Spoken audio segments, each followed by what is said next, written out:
Titling act మీ అందరికీ తెలుసు. ఈ రాష్ట్రంలో ఈ ల్యాండ్ టైటిలింగ్ యాక్ట్ అనగానే భూ యజమానులందరూ కూడా ఉలికిపాటుకి గురయ్యారు. పిడుగుపడ్డట్టు భయపడిపోయారు, భయాందోళనకు గురయ్యారు.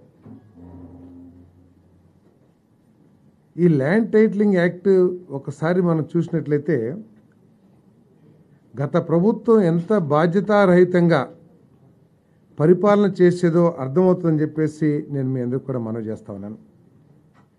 ఎందుకంటే ఈ ల్యాండ్ టైటిలింగ్ యాక్ట్ యొక్క ఉద్దేశం దేశంలో కానీ రాష్ట్రాల్లో కానీ ఈ భూములకు సంబంధించిన లిటిగేషన్స్ తగ్గించాలనే ఒక లక్ష్యంతో ఈ చట్టాన్ని తీసుకురావాలని ఆలోచన చేసింది కేంద్ర ప్రభుత్వం.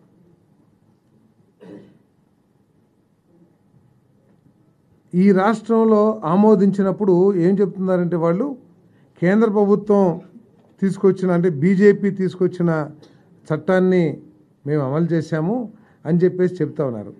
కానీ కేంద్ర ప్రభుత్వం ప్రతిపాదించిన నీతి ఆయోగ్ ప్రతిపాదించిన చట్టానికి మన రాష్ట్రం ఆమోదించిన చట్టానికి తీవ్ర వైరుధ్యాలు ఉన్నాయని చెప్పేసి మీకు మనవి చేస్తా ఉన్నాను. నేను రిజిస్ట్రేషన్ ఆఫీసర్ అని చెప్పేసి చెప్పారు ఈ చట్టంలో. ఆ టైటిల్ రిజిస్ట్రేషన్ ఆఫీసర్ ఎవరో స్పష్టం చేయాలి. ఆ చట్టం ఎవరన్నా పార్టీ నాయకుడిని పెడతారా, లేదా నామినేటెడ్ వాళ్ళని ఆ ఆఫీసర్గా పెడతారా, లేదా ఒక ఎంఆర్ఓని పెడతారా, లేదా ఎవరైనా జ్యుడిషియల్ పెడతారా అనే విషయాన్ని ఎక్కడ కూడా స్పష్టం చేయకోకుండా అంబిగ్యూటీగా వదిలేసింది. దాంతో అర్థం కాని పరిస్థితి. ఏదైనా లిటిగేషన్స్ వస్తే అపిలెంట్ అథారిటీ ఎవరో కూడా స్పష్టం చేయకుండా చట్టం తయారు చేసిందంటే ఎంత బాధ్యతారహితం కూడా ఒకసారి ఆలోచన చేయండి.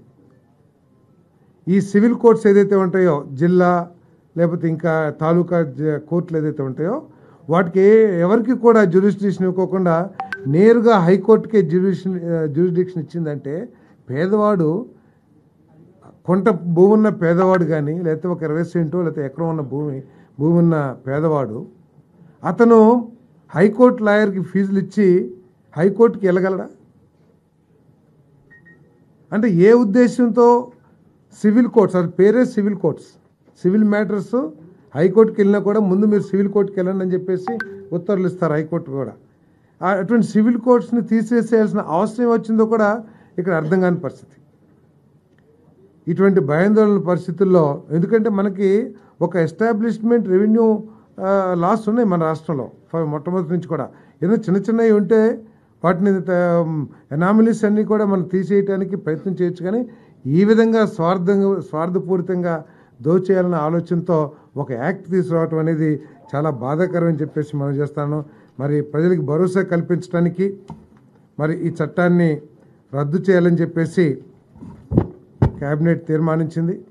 ఒరిజినల్ డాక్యుమెంట్స్ కూడా పొందే అవకాశాన్ని, ఎందుకంటే యాక్ట్ ప్రకారం ఒరిజినల్ డాక్యుమెంట్స్ కూడా రావని చెప్పేసి అర్థమవుతా ఉంది. ఒరిజినల్ డాక్యుమెంట్స్ కూడా మరి వారికి ఇచ్చేస్తాం కూడా జరుగుతుందని చెప్పేసి మనం చేస్తా ఉన్నాను. ఇంకా 3వ పాయింట్,